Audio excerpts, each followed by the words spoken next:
Cette semaine, je conduis le Jeep Gladiator Édition Willys 2022.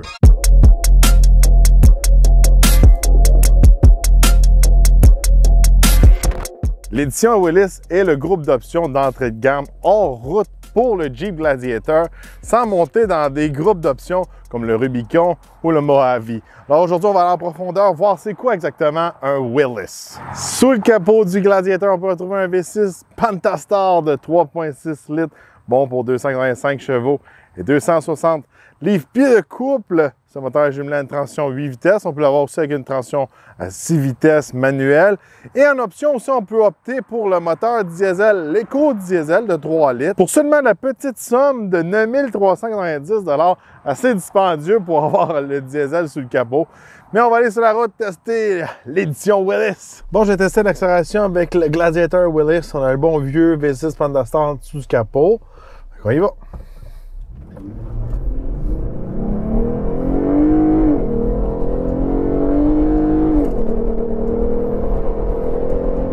Et voilà. On peut faire les 0 à 100 environ 7,4 secondes. C'est pas très rapide, mais ça se déplace quand même. De nos jours, dans les camionnettes de moyenne taille, je pourrais dire, de plus en plus, il y a des gros changements qui s'en viennent. Nouveau Colorado, nouveau Canyon, sûrement un nouveau Ranger. Peut-être que Volkswagen va embarquer dans la game. 7,4 secondes, c'est un peu lent. Bon, c'est pas la première fois qu'on a un Gladiator sur la chaîne. Ça fait plusieurs modèles qu'on essaye. On a essayé le Overland, le Rubicon, le Mojave, puis là, maintenant, c'est le Willys. Donc, en gros, le groupe Willys, qu'est-ce que c'est? On a la grille noire à l'avant du véhicule qui vient se différencier un peu des autres modèles. On a aussi des roues de 17 pouces noirs sur des pneus en route de 32 pouces. Puis, on a des amortisseurs heavy duty à l'avant et à l'arrière, pas de marque comme Fox, ces choses-là.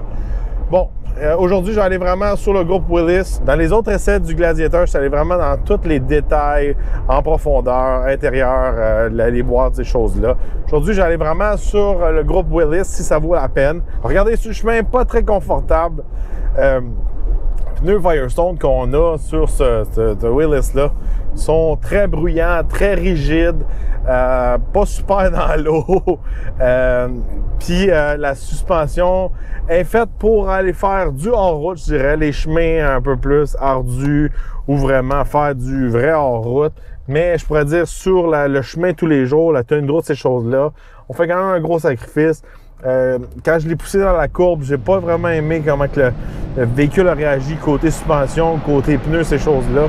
J'ai eu des meilleures expériences avec les autres modèles. Regardez, c'est sûr et certain qu'on est dans un Jeep, c'est fait plus pour faire du hors-route. On n'est pas super confortable. Sur la route, ça brasse, c'est bruyant, c'est typique Jeep, là, je pourrais dire. Là. Même Eve, ma conjointe qui l'a essayé cette semaine, elle a vraiment pas aimé ça quand il mouillait cette semaine. Faut aimer l'expérience Jeep, je le dis tout le temps.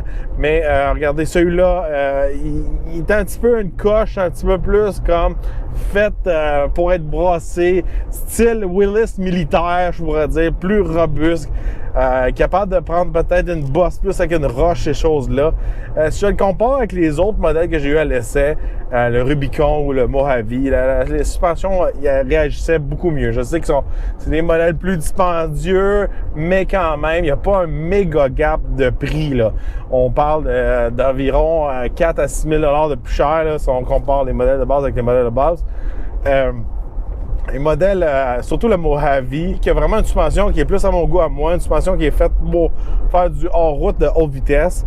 Je suis pas quelqu'un qui va aller amener mon camion dans les roches, fait que pour moi, c'est pas une priorité. Le Mojave, il réagissait bien dans les courbes, puis à haute vitesse, comme là, dans un chemin de campagne, il réagissait mieux.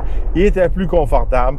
Fait que de ce côté-là, un beau petit package quand même abordable pour le Willys, je pourrais dire. Mais si je le compare confort, tenue de route, capacité en route, ces choses-là, moi, c'est sûr et certain que je dépenserais un petit 4 à 5 000 de plus pour rentrer dans les Rubicons ou les Mojave. Côté intérieur, regardez, c'est très simple cette semaine. On a l'intérieur en tissu, mais presque pas d'options. On a l'écran un peu plus gros en option. C'est pas mal une des seules choses qu'on a. On peut pas bloquer les différentiels à l'avant, à l'arrière. Ça reste vraiment Jeep à l'intérieur. Côté confort, je pourrais dire des sièges, c'est correct. Moi, je suis un petit peu grand pour la plupart des Wrangler puis Gladiator. J'aimerais ça pouvoir reculer encore plus mon banc. Je suis pas confortable dans ces véhicules-là. Je vais être franc avec vous, là. Cette semaine, j'essaie une Subaru BRZ, là, qui est une petite voiture sport. Je pense que je suis un petit peu plus confortable dans la BRZ que dans le Gladiator. Fait que pour moi, ça fait pas de sens. Surtout que les pick-up, de plus en plus, sont taxés sur le confort. Fait que je trouve que c'est quand même un bon sacrifice à faire. Si vous êtes d'un grand gabarit comme moi, vous aimez ça, vous êtes tendre les jambes, puis pas être pogné.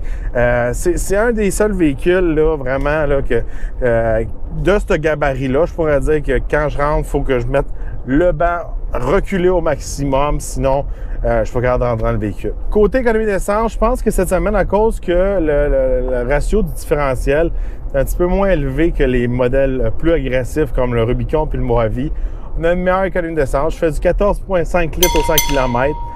Je me rappelle que quand j'ai essayé les autres modèles, c'était un peu plus haut que ça. Encore là, regardez, c'est sûr et certain qu'on est dans un véhicule hors route, puis c'est zéro aérodynamique. On peut tout le démancher.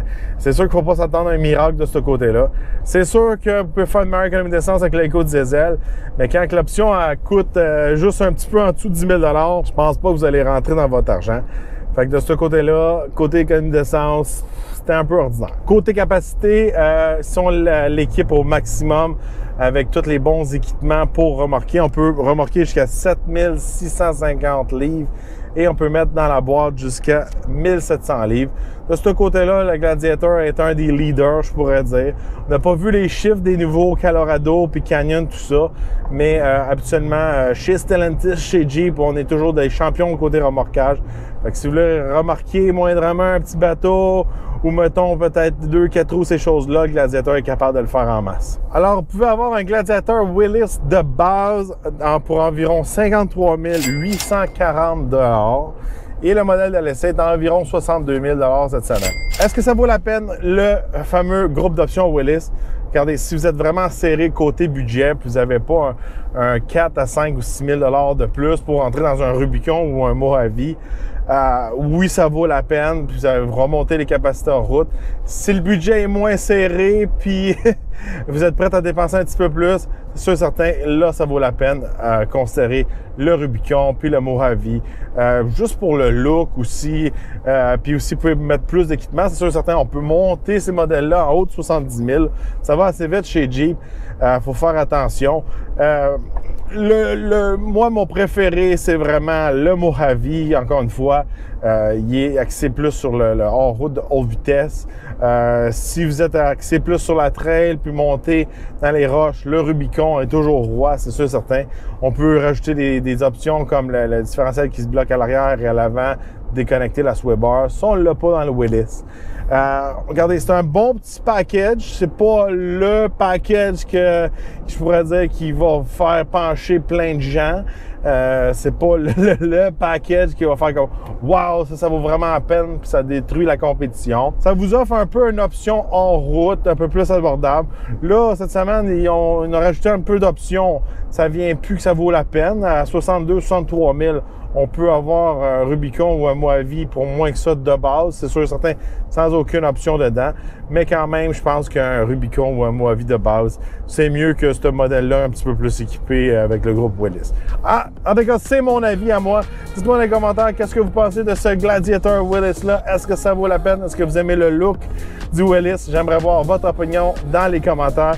N'oubliez pas de vous abonner, liker et partager la vidéo. Et on se revoit dans un prochain essai routier.